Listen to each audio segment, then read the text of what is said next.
S Verma geometrical optics का numerical 20. K transparent slabs are arranged one over another.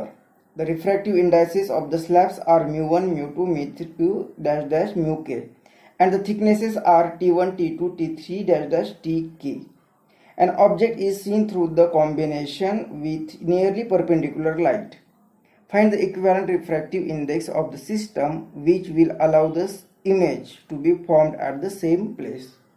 इस numerical में हमें T number of slabs दी हुई है और वो स्लैब्स हमने एक के ऊपर एक इस तरह से अरेंज की हुई है और हर एक स्लैब का थिकनेस अलग है। एक स्लैब का थिकनेस T1 है तो T2, T3, Tk इस तरह से उनका थिकनेस अलग है और refractive index of each slab is different, मतलब एक का mu1 है तो दूसरे का mu2, mu3, ये रिफ्रैक्टिव इंडेक्स भी अलग अलग दिए हुए हैं और एक दूसरे पर ऊपर रखे हुए हैं।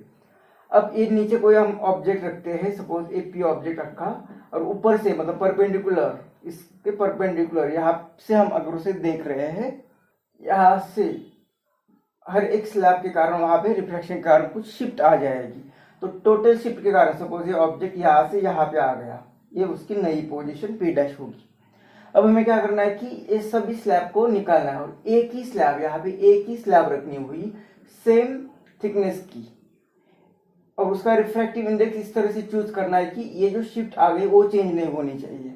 यहाँ पे ये ऑब्जेक्ट जब यहाँ पे आ रहा है तो अब इसे सबको निकालकर एक ही स्लैब रखेंगे, फिर भी इसकी इमेज हमें यहाँ पे मिलनी चाहिए, मतलब शिफ्ट सेम आनी चाहिए। तो उस केस में हमें वो जो एक ही स्लैब यूज करने वाले हैं, मतलब वो इक्विवेलेंट स्लैब जो यूज करने वाले हैं, उसका रिफ्रैक्टिव इंडेक्स क्या होगा ये फाइंड करना है। तो मतलब ये जो सभी का रिफ्रैक्टिव इंडेक्स आएगा इक्वल टू द वो इक्विवेलेंट जो रिफ्रैक्टिव इंडेक्स आएगा उसकी वैल्यू हमें चूज करनी पड़ेगी फॉर सिंगल स्लैब। स्लैब के कारण जो शिफ्ट आएगा वही इस सभी के कारण आना चाहिए।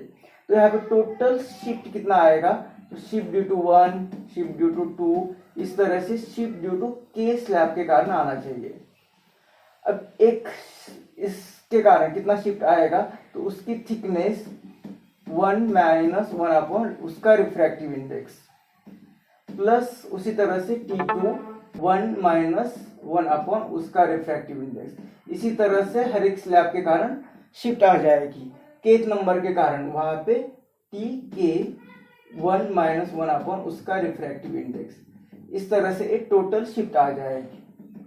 तो इसे सॉल्व करेंगे तो इसे मल्टीप्लाई करेंगे तो ये आ रहा है T1 माइनस इस यहाँ पे T2 इसे मल्टीप्लाई करेगा तो ये प्लस T2 हर एक जगह पे यही होगा तो Tk,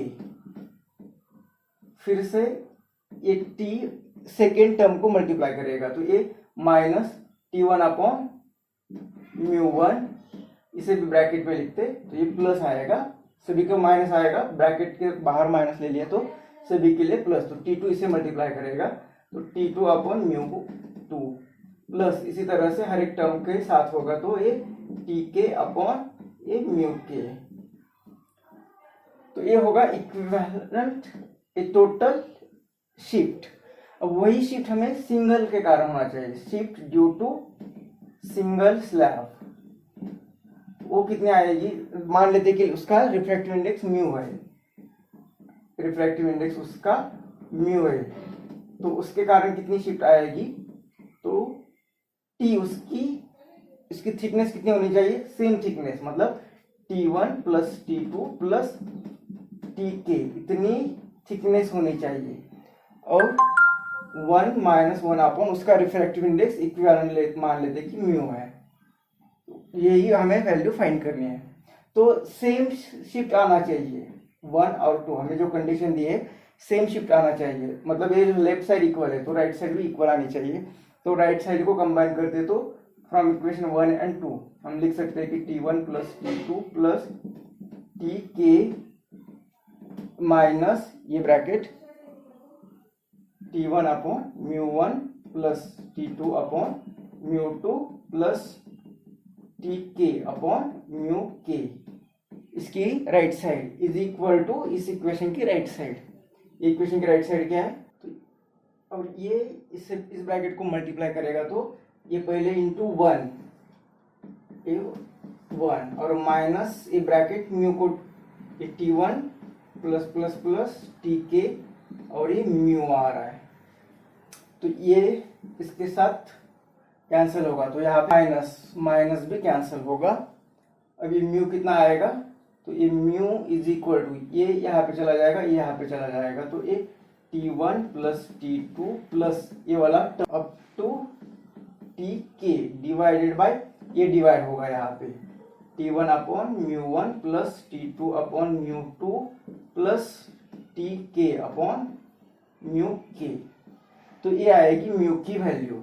इसे सिंबलिक फॉर्म में लिखना है तो ये म्यू इज इक्वल टू ये ऊपर टी आई समेशन में ये टी आई कहाँ से वैरी हो रहा है 1 to k डिवाइडेड बाय नीचे भी यहाँ पे summation of T I upon mu I कहाँ से वैरी हो रहा है 1 to k।